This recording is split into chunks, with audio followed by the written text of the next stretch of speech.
Good things happening in Ontario. 3 goals from York9 there. I think Jimmy Brennan was saying it was only a matter of time. Yeah, absolutely. They've shown signs all season, and yeah, spectacular style, but they're breaking out. Let's get into our buy or sell segment, our favorite segment here. Let's start with an incident that happened at IG Field with Valour. Glenn Muenkat and Nathan Mavila. Penalty or not, guys? Buy or sell? Is this a penalty? You're not going to like this, Kurt. I think we got to see the closer look, though. Here it is. This is the one that has me believe, and this is a sell. I'm going to buy. Because he sells it there. He definitely sells it, but I'm going to buy. I think Mavila gets himself in a bad spot. I understand why. He played a lot of football that week and was one of the only players to go 180 minutes for Cavalry, but I think he gets himself in a bad spot and gives the ref a chance to make a decision. Mike, you're on my side, He may right? be in a bad spot, but that's not a penalty. I am selling that. That is not a penalty. He goes down far too easily on that one. Let's go on to another dive, because that one was absolutely a dive. We're going to go on to an obvious dive, though. FC Edmonton's Diouck dive, the worst in CPL we've seen so far. Are you buying or selling that? This is an easy buy. This is absolutely shocking. And I think Oumar Diouck's reaction kind of says it all, really, because he just kind of walks away, tries to get away from the ref before he can give him a yellow card. Bona's not happy. But is it the worst in the CPL so far? Buy. Yeah. He's buying that. Mike I'll Leach. buy that too. There is no part of that is even close to. There's no.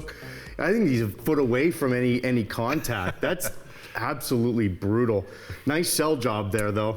Yeah, there's another part to this one, though, and I said it on the panel during Wednesday night's game, is at a certain point, it has to go beyond just a caution, perhaps, and maybe some kind of supplementary discipline for a player embellishing like that. Well, that's what this league has said, from the start, is they're going to come down hard on stuff like this. They're a new league, they have the opportunity to set their own rules and standards, and, they wanted to clamp down, so I wouldn't be surprised. I told Ollie to put together the buy or sell. I don't think he understands the concept, because this next one really isn't a buy or sell, but I like the question anyway. So this is more of a question.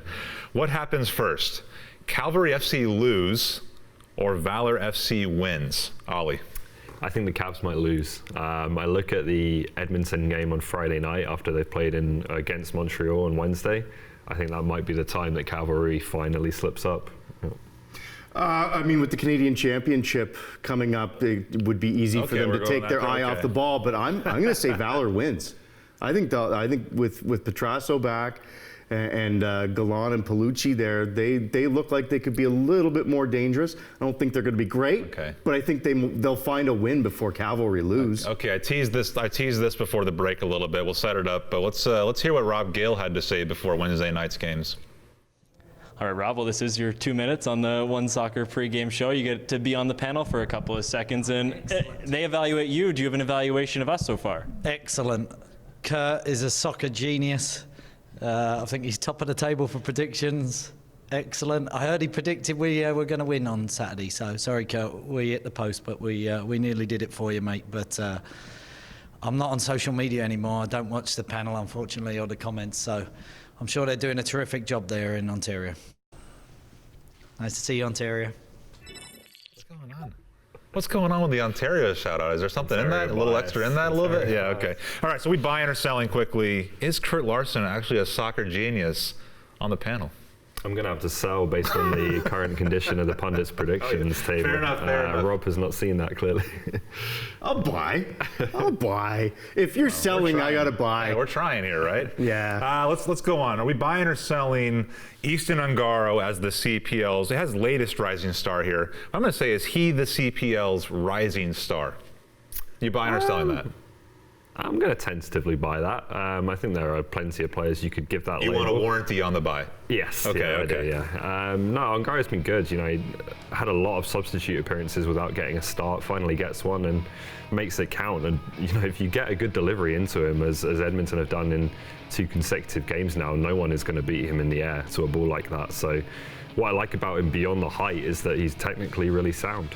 He's got a bit of creativity, a bit of flair to his game as well, good left foot. So he's interesting. Have we figured out how tall he is yet? Because he's gone anywhere from about, 6'4" to about 6'8". He's a growing boy. He's a growing boy. Bigger than 6'4". I'll buy as well. If he can get the service, I will buy that. Again, as Ollie said, no one's going to beat him in the air. He could score a ton of goals like that, just off his head, just in front of goal. yeah, I'll buy that. I want to see him play a little bit bigger, though. We saw on Wednesday night, Peter Schall pretty much climbed his back every time to win those 50-50 balls on goal kicks. He had a hard time with that. I'd like to see him be a little bit stronger and fight off center backs in those situations. Buy or sell, John Herdman, Canada's men's national team head coach. Was he right to call out Canada's defense following the Gold Cup exit? I don't think what he said was untrue in the sense that. Well, let's set it up. What did he say? He said that the Canadian defence or the Canadian defenders were from Tier 3 leagues, essentially, so not from the top European leagues, nor Mexico or a league like that. So he is factually correct, but my kind of problem with it is, A, do you want to call your players out like that in public? How is Daniil Henry going to feel about hearing that? Secondly, we all knew that already. That was clear before the tournament, and so I don't think we should really be realizing this and thinking about adapting the game plan afterwards. Mike, these are big boys. They can handle it, can't they? Yes, they can. Well, at least they should.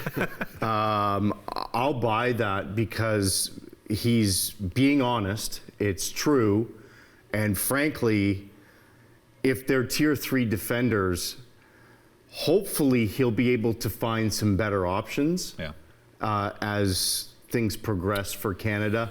I will buy. I'm quite all right with that. Yeah, what I would say is I would have wondered what he would have responded if somebody was said, yeah, but Haiti's entire squad might be Tier 3, Tier 4 players, and that's who you've gone out to at the Gold Cup. So it doesn't really matter if your defenders are Tier 3. You still should have got a result in that game based on the game, how the game went. Moving on, though, buy or sell. Stephen Hart, before Wednesday night's game, had said it surprised him how many goals they were conceding. He called the team pretty stingy before now. Are you buying or selling the floodgates being open to Wanderers grounds and Halifax to continue to concede a ton of goals? I'm going to sell that because I think they've already been conceding too many goals this season. The floodgates are already open. They're already open. Yeah. Obviously, the York9 game was an extreme example, but they have struggled to keep clean sheets, and it's been an issue for a team that is not going to score 3 or 4 goals a game. So that's something they definitely need to figure out. I'll sell it. They're a different team when they play at home in front of their crowd at Wanderers ground. I think they can do a better job defending. I think the road trip and the fatigue really took a toll on them. It'll be interesting to see how well they can bounce back once they get it back home. I also think it takes an even bigger toll on players who are new to the professional game, guys like Peter Schall, guys like Andre Bona, even the goalkeeper Christian Oxener. They're not used to this kind of travel, and so it takes an extra toll on those guys. Let's go. Last one today. Buy or sell, York9, legit challengers for a fall title. Buy. I struggle to identify any part of this York9 team that isn't on paper as good as Cavalry and Forge. 100% buy. Not only the way they're playing right now, being around training there's a real swagger with that group. I really feel like they're just starting to take off. When we come back from break, we're going to talk about Monday's next CPL game, a special day at 3:30 afternoon kickoff, and look ahead to the Canadian Championship semifinals next Wednesday night.